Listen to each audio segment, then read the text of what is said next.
जय हिंद। जय अखंड भारत। नमस्कार दोस्तों, आपका स्वागत है मेरे इस चैनल पे। उम्मीद करता हूँ आप सभी कुशल मंगल होंगे।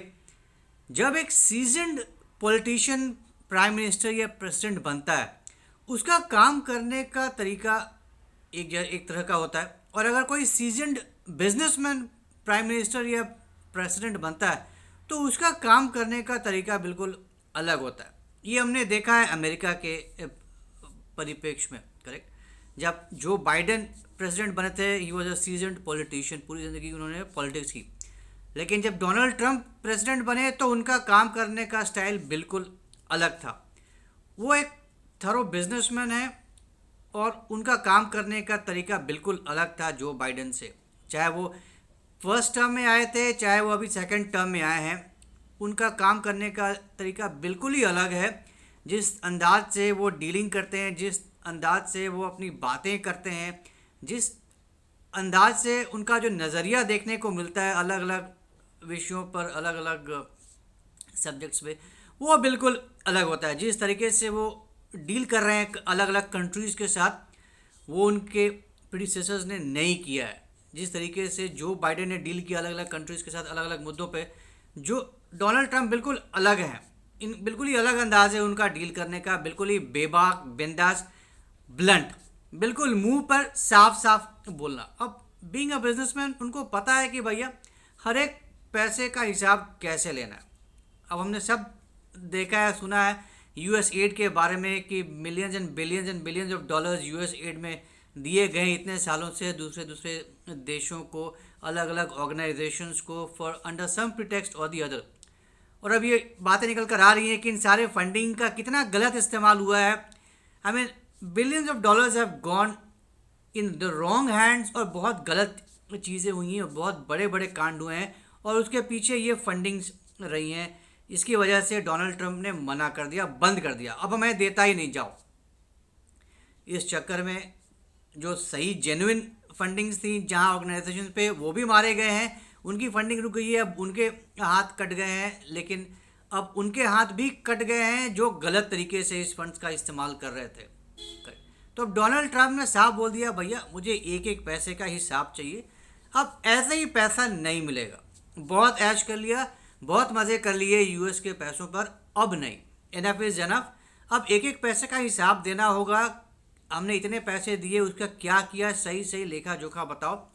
अगर चाहिए आगे आने वाले तो मेरे को एक एक पैसे का हिसाब बताओ, कैसे क्या यूज़ करोगे। और अभी तो खैर वैसे ही कुछ नहीं दे रहे हैं, 90 दिन के बाद सोचेंगे, जब करना होगा तब करेंगे। तो अब यूक्रेन रशिया वॉर ऑलमोस्ट 3 साल अब होने वाले हैं। 22 फरवरी को 3 साल हो जाएंगे, थर्ड एनिवर्सरी बनेगी इस लड़ाई की। यूक्रेन अभी तक 3 साल से टिका हुआ है। क्यों?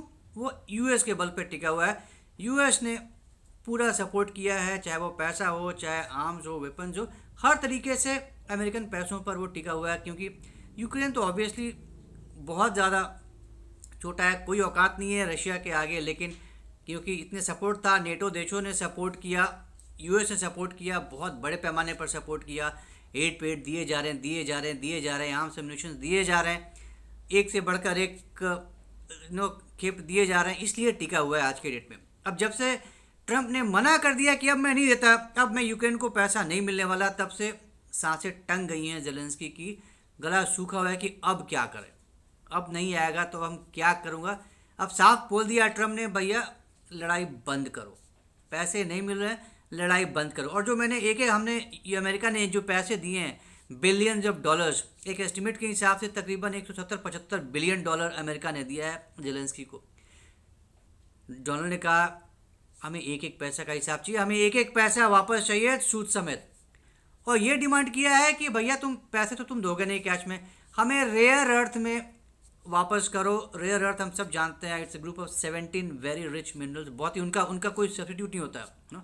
लिथियम हो गया, यूरेनियम हो गया, टाइटेनियम हो गया, ये सब आई मीन फ्यूचरिस्टिक मिनरल्स हैं, बहुत ही ज़्यादा बेशकीमती हैं।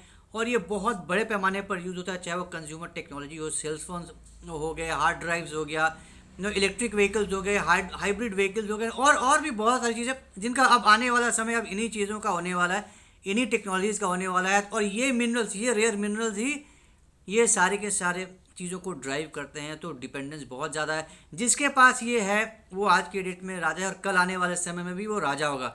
आज की डेट में चाइना लार्जेस्ट प्रोड्यूसर है रेयर मेटल्स का, इसलिए इतना करता है चाइना, सबसे बड़ा है। तो डिपेंडेंस चाइना पे भी ज़्यादा है। As per an estimate Ukraine के पास दुनिया का 5% रिजर्व्स हैं इन रेयर मेटल्स का। तो अमेरिका जानता है कि बहुत बड़ा खजाना है यूक्रेन को, और ये बहुत बढ़िया टाइम है उससे निचोड़ने का। तो अगर हम साफ शब्दों में कहें तो अब ट्रंप ने निचोड़ना शुरू कर दिया है यूक्रेन को कि भैया अभी तक वहाँ पर हमने दिया, अब लेने का टाइम आ गया है, तो अब देना शुरू कर दो, हमें चाहिए। And it would be around $500 billion सूद समेत। अब जाहिर सी बात है यूक्रेन की तो स्थिति है नहीं, ज़ेलेंस्की की इतनी औकात है नहीं कि वो खड़ा होकर क्वेश्चन पूछे ट्रंप से कि भैया ऐसा क्यों, इतना क्यों। बोला हाँ जी ले लो, ठीक है, बट प्रॉमिस करो कि आप हमारी रक्षा करोगे। आप नहीं खड़े रहोगे तो हम तो बर्बाद हो जाएंगे, रशिया तो हमारा पूरा ही कब्जा कर लेगा, जिसके बारे में अभी बात करने वाले हैं। यूएस के वाइस प्रेसिडेंट अभी जेडी वांस जाने वाले हैं, करेक्ट। तो ठीक है, उसके बाद मार्को रूबियो भी जाएंगे यूक्रेन से, जेलेंस्की से मिलेंगे, बहुत सारी बातें होंगी, पूरा लेखा जोखा तैयार किया जाएगा। कौन कौन से रेयर मिनरल्स हैं जो यूएस लेगा, कि किस तरह से वो सारा कुछ डीलिंग होगा, वो सब कुछ डिस्कस होगा इन सब मीटिंग्स में। तो अब देखना होगा कि अब फाइनली जब ये सारा कुछ निकल कर आता है, कॉन्क्रीट प्लान बनता है, तो किस तरीके से, किस प्रोपोर्शन में क्या क्या निकालने वाला है अमेरिका यूक्रेन से, ये देखने वाली बात होगी। तो अब यूक्रेन के मज़े ख़त्म हो गए। अब यूक्रेन अब समझ गया है कि अब बस अब और नहीं टिक सकता, अब झगड़ा ख़त्म होगा ही होगा, और बहुत जल्दी ख़त्म होगा। और रशिया भी अपने देख लिया है कि ट्रंप रशिया के खिलाफ उस तरह से नहीं है जैसे कि पिछली गवर्नमेंट में थी। ट्रंप भी तैयार है पुतिन से बात करने के लिए, पुतिन भी तैयार है ट्रंप से बात करने के लिए। तो बातचीत होगी, और लेन देन के साथ कुछ ना कुछ दोनों देश, यूक्रेन और रशिया, दोनों कुछ खोएंगे कुछ पाएंगे। लेकिन अल्टीमेटली अब उम्मीद जागी है कि अब ये 3 साल से जो चल रहा है युद्ध, वो अब समाप्त हो जाएगा। चलिए अब हिंदुस्तान लौटते हैं।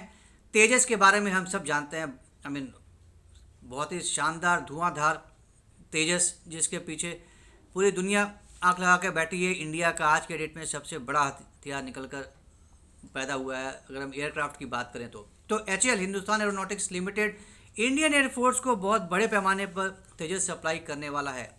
अभी तक कर देना चाहिए था लेकिन डिले हो रहा है, और अब चेयरमैन जो HAL के हैं उन्होंने कहा है कि भाई ईयर एंड हम देना शुरू कर देंगे, और अभी बस काम शुरू हो गया है।